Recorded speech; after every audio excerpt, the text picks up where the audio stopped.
This is our final, I should say, welcome future teachers. This is our final video. We worked on this in class on the 3rd, and the task you're going to have here is to watch this video and then write just 100 words about how you might plan for diversity or how you might teach to match the diversity. It's a very short, simple assignment. I know you've got a lot of other things going on this week, but I do want you to show, that you've seen the video and that you've thought a little bit about the subject. So, working with diverse students in the classroom is the topic. These are things you've probably dealt with in other classes as well, but I will try and specify at least some things here that are unique or how this would play out in a social studies classroom. So let's go ahead and get started. You may want to pause the video here in just a second. In class, we took a little bit of time to brainstorm about this, but what types of diversity do kids bring to your classroom? So, in other words, every classroom has some diversity. Some classrooms have a lot. In what ways are your kids diverse is really what I'm asking here. You may want to pause the video for just a second, maybe even make a quick list in your mind or on paper, all the different ways that kids are diverse.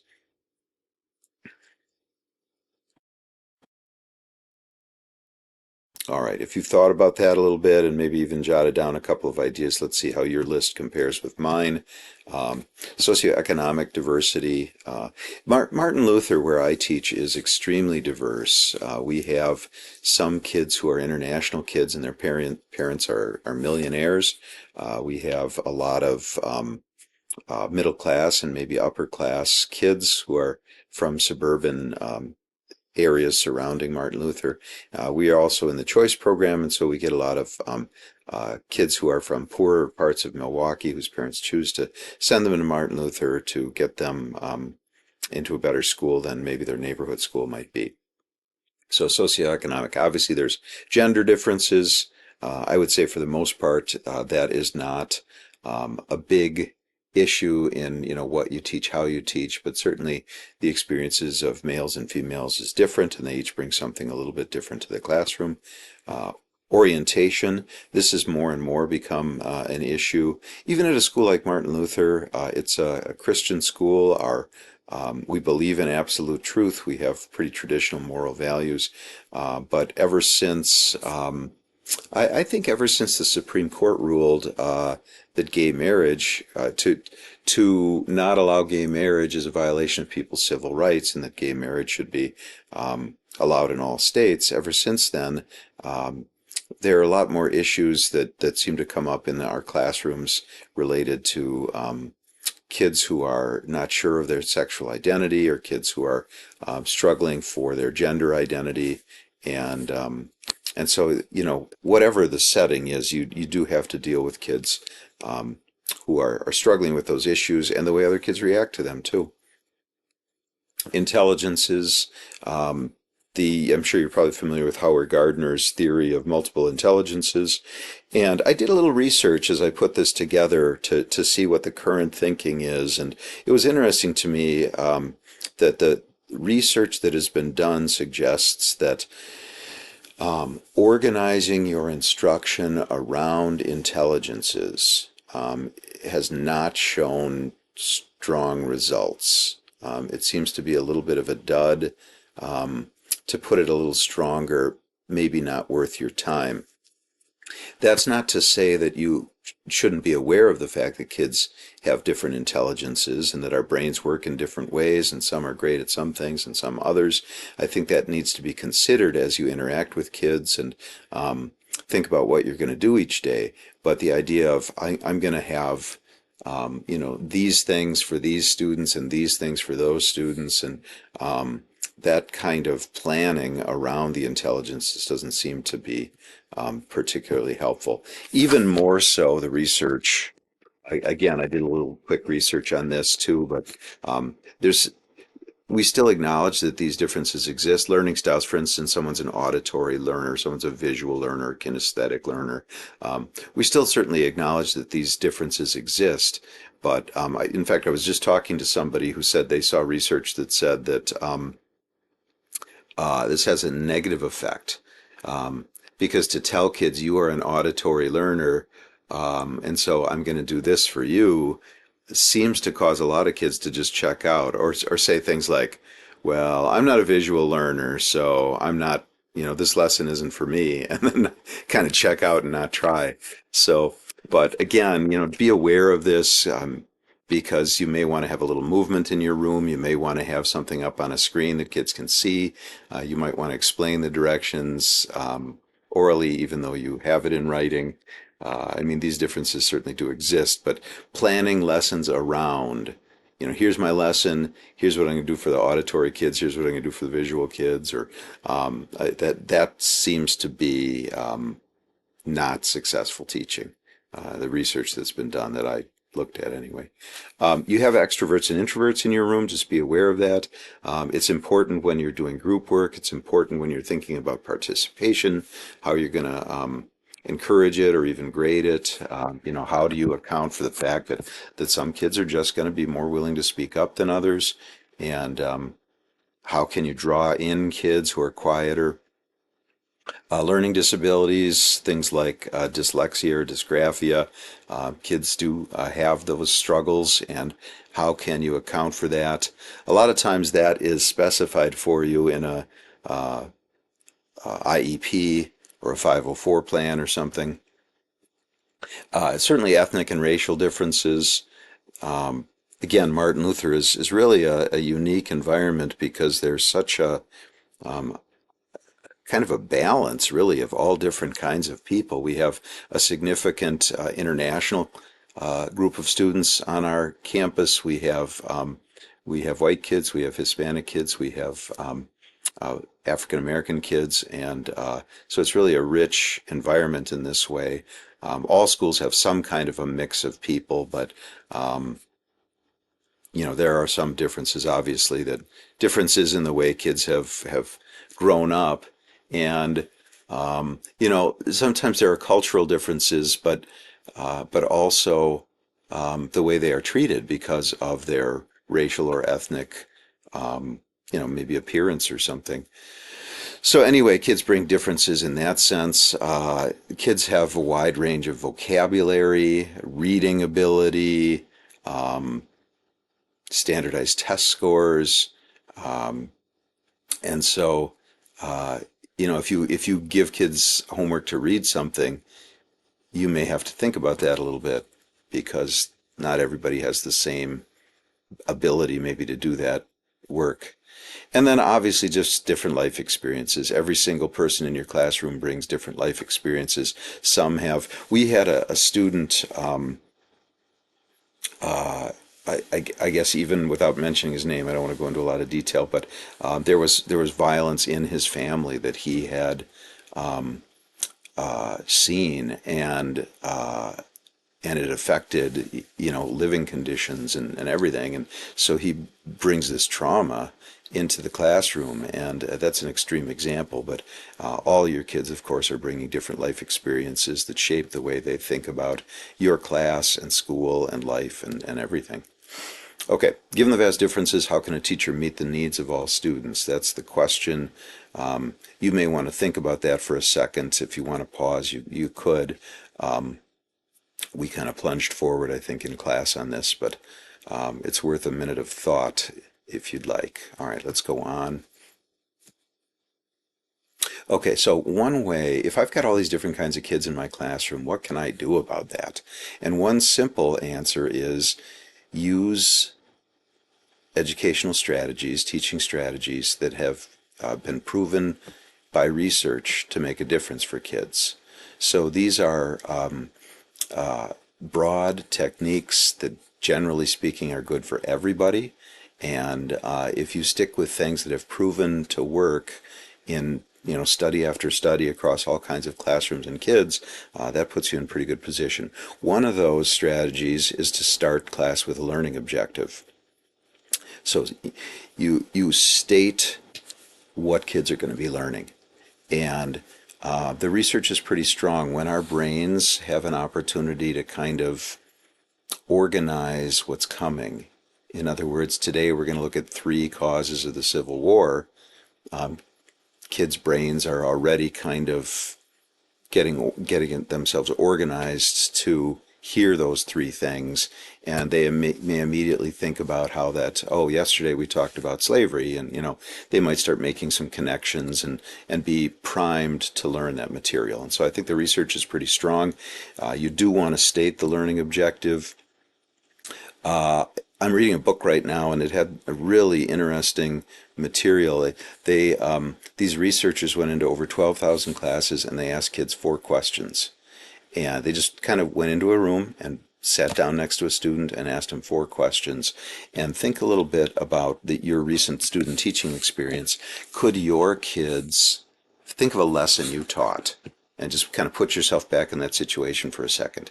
If I had walked into that classroom and sat down next to one of those kids in your class during that lesson, could they have answered this question? What are you doing? Could Johnny have said, we're filling out a worksheet, or we're reading this thing, and obviously most kids should be able to answer that. It's fairly straightforward. But could your kids have answered this? What are you supposed to be learning by doing this? And I'd encourage you, as you look at these questions, to think, in your mind, put a certain percentage. What percentage of kids could have said what they were doing? What could have told me what they were supposed to be learning? What percentage of kids could have said why they were learning this particular thing? And finally, what would success look like if you do learn it? To be perfectly honest, I don't love this last question. I think that's a lot to lay on a fifth grader or even a junior in high school. I think that's a hard question for kids to answer. It's a great question for teachers to ask themselves, but a little tough on kids, in my opinion. But let's look at the results that they got after 12,000 visits. 93% could say what they were doing. Only a third could say what they were supposed to be learning. And why, less than 10%. And what would success look like? You can see very small percent. So can we do anything about that? I think, whoops, that's interesting. Oh, okay. It's a little glitch in my slides here. Anyway, so how do you state the objective? I like this format. Today we're going to be learning blank. When we're done, you'll be able to. It's important because. And listen closely, because I think this is important.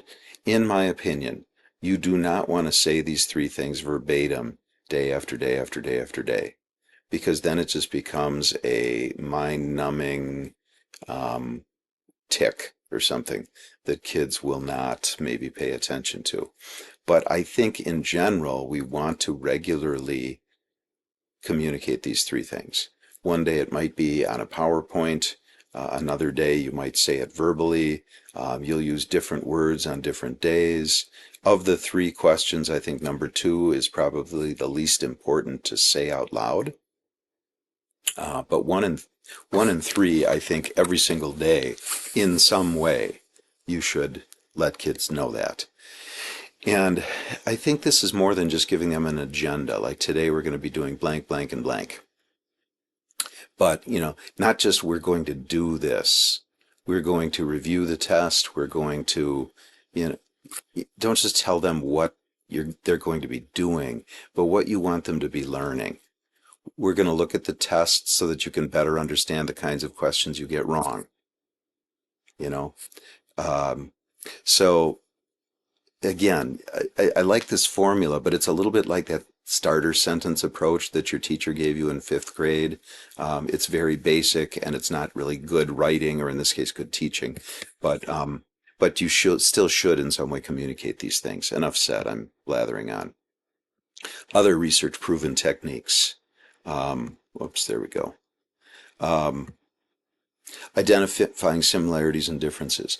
So helping students understand how what they're learning today is similar to what they learned yesterday. Helping students understand how what they're learning today is similar or different than something that's happening in their own lives. Metaphors are very effective. Metaphors and similes, very effective for this.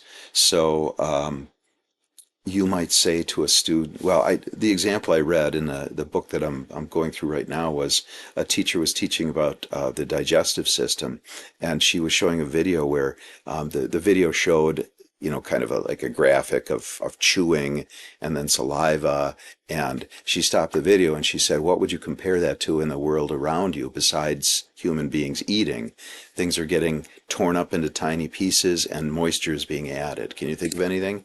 And kids were like, well, that's like what happens in a blender. Or, they came up with other examples.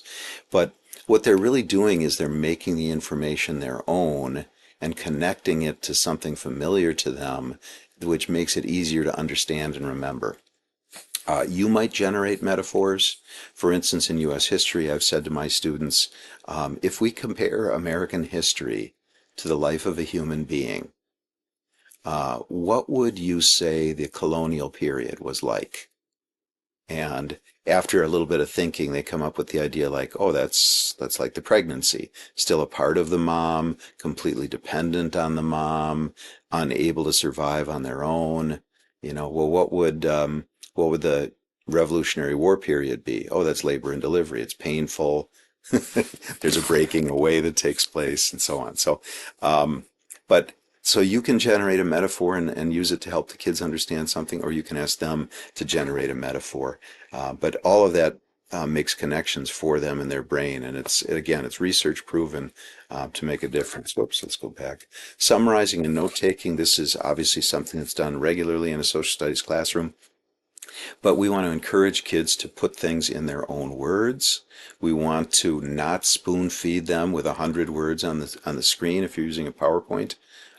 It is funny, the technology, when we used to use chalk, you couldn't write 100 words on the board. You had to just write a couple of words, and then kids learn to listen. And I've talked, I think, to you about this before, um, but it's really important to help them become better listeners, to figure out what they want to write down in their notes so that it makes sense to them 2 weeks later when they study it for the test. And then to have them summarize. This is a really good practice. It can be an exit ticket, or it can just be a feature that you ask them to add to their notes. When you're done giving notes, ask them to summarize you've taken a page and a half of notes, summarize it in 3 sentences. And that's wonderful work for their brain to try and think, what are the key elements? How can I synthesize all of this, restate it in my own words? It's a great way to help them process things. Research proven. All right, here's another one, non-linguistic representations. So to take an idea that you're teaching and ask them to make a picture. So, for instance, we've spent a day now. We watched a video about Teddy Roosevelt. I want you to make a crest for Teddy Roosevelt, like a family crest, with symbols of who he was and what he did that was important, or what his values are. So make a crest that kind of represents Teddy Roosevelt. And what you're doing is you're having students take words and turn it into pictures, or pictures and turn it into words. So non-linguistic representation basically just means having them take it from one format into another. So, I mean, technically you could have them translate from one language to another if they life, liberty, and the pursuit of happiness. How would you say that in Spanish? I mean, you could do that because it's the same kind of brain activity. How can I take these ideas and translate them into another form? One music teacher asked their kids to show what crescendo means without making a sound. So for you non-music people, crescendo is when the music gets louder, louder, louder, when it just builds up. And so how would you show that without making a sound? And kids did all kinds of things with their bodies to represent what crescendo might look like. But this is non-linguistic representations, and it's kind of making the brain process and make material their own in some kind of a different format that'll be more memorable to them. Sorry for my PowerPoint formatting here. Needs a little work. Generating and testing hypotheses. We think about this with science, but it can be in in in any kind of subject area. In an English class, a teacher might stop reading the book and say, "What do you think is going to happen next? What evidence did you find in what we just read that would lead you to believe that?" A history teacher could do something similar. Um, what do you think? You might read the opening line of a speech and then say, "What do you think the speech is going to be about?" Um, I use a activity in class. I don't know if I've shared this one with you or not, where I zoom in and show a little corner of a picture, and then I ask kids to think about what that picture might be about, and then I zoom out and show them a little bit more and a little bit more, and they generate a hypothesis, and then they alter their hypothesis a little bit when they get more information by looking at more of the picture. So a really nice activity. And then cues, questions, and organizers. This is what Madeline Hunter used to call an anticipatory set. You begin class with some kind of a quote or a picture or a story or an artifact or something that will grab their attention and kind of cue their brain on what's coming next. So I'll give you an example. I like to do this when I'm teaching the 1960s. I give the kids a riddle. So see if you can figure it out. I stumped my kids in class. One person got it right away and everybody else was stumped. So here's the riddle. A man and his son are out driving in a car. Beautiful day, sun is shining. They're driving maybe a little bit too fast. A truck pulls out in front of the car. The dad slams on the brakes. Car swerves. Car turns over a few times. The dad is killed. The son is rushed to the hospital with critical injuries. He's taken into the operating room and prepped for the operation. Doctor walks in, takes one look at him and says, "I can't operate on this boy. He's my son." So how could this be? That's the riddle. If you want to pause it and think about it for a second, go ahead. The answer is, of course, that the doctor is the boy's mom. And, it's so crazy that in 2024 we still struggle, at least some of us do, to answer a question like that. It's just our brain doesn't go there. We immediately think, could it be the stepfather? Could it be his godfather? We come up with, in some cases, even maybe crazy ideas rather than the very simple idea, maybe it's the mom. So, and I use that to talk about the women's rights movement and how the roles of women were changing in America at that time. And so it's just a nice way of cueing them. You could do this by writing an essential question on the board. Was the Civil War unavoidable? And then you start talking about causes. You could put a graphic organizer, 3 columns, or a T-chart, or a Venn diagram, or something. But all those are just ways for preparing the brain for what's coming next. Using a formative assessment to guide instruction. So one of my students during their pre-student teaching experience taught a lesson and then did a bell ringer activity the next day, which was really asking them a question, reviewing the previous day. And the kids just had horrible answers. She had note cards or whatever, and just quickly flipped through the note cards while they were finishing up. And she was appalled by how little they understood, and just made a decision then to do a new activity, and retaught the lesson. And the kids did much better the following day. So, are you using formative assessment? And here again, you may want to pause it and think for a second, how could you gather information during a lesson to help identify a learning need? So summative assessment, of course, comes at the end, and the main idea is we're measuring now. What's the final word on their learning? But formative assessment, the very purpose of it happens during instruction to guide instruction. And so what could you do? How could you get some information? And pause if you need to. All right, I'm going to move on. Okay, so just a few ideas. We've talked about these things before. Turn and talk. You can listen to what the kids are saying. Exit tickets gives you a chance overnight to look at what they learned. Thumbs up if you understand the directions. Thumbs down if you don't. And you might say in the margin of your notes, write one word, write one adjective that describes Abraham Lincoln. And then you walk around and you see if the kids are writing down adjectives that maybe are kind of in line with what your instruction was shooting for. Those are just some examples. And there's a million other ways, of course, you can use formative assessment. All right. Using a variety of teaching structures. I don't think I need to say a whole lot about this, but um, kids have different ways of learning that are easier or harder for them, and things they like and don't like. And so one way to address that is just not doing the same thing every day. And that's kind of common sense, mixing in even two or three different segments where kids are doing different things. Maybe they get up and move around a little bit.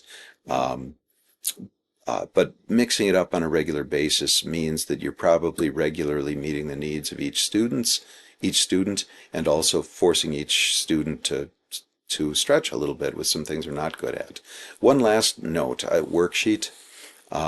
Is it ever okay to have kids sit at their desk and fill out a worksheet? Uh, to be blunt, it's not great teaching. Now, it depends a lot on the worksheet. There are good worksheets and there are bad worksheets, but in general, it's not great teaching, as especially a new teacher. Or maybe your mom was rushed to the hospital last night and you dropped everything and you were at the hospital till 3 a.m.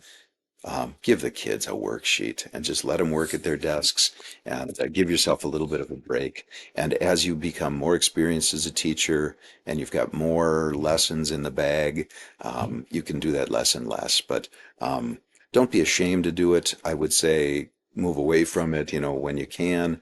But you're a person, you have a life, you have problems, you have needs. Um, just it is what it is, and sometimes you need to. All right, last thing, differentiating.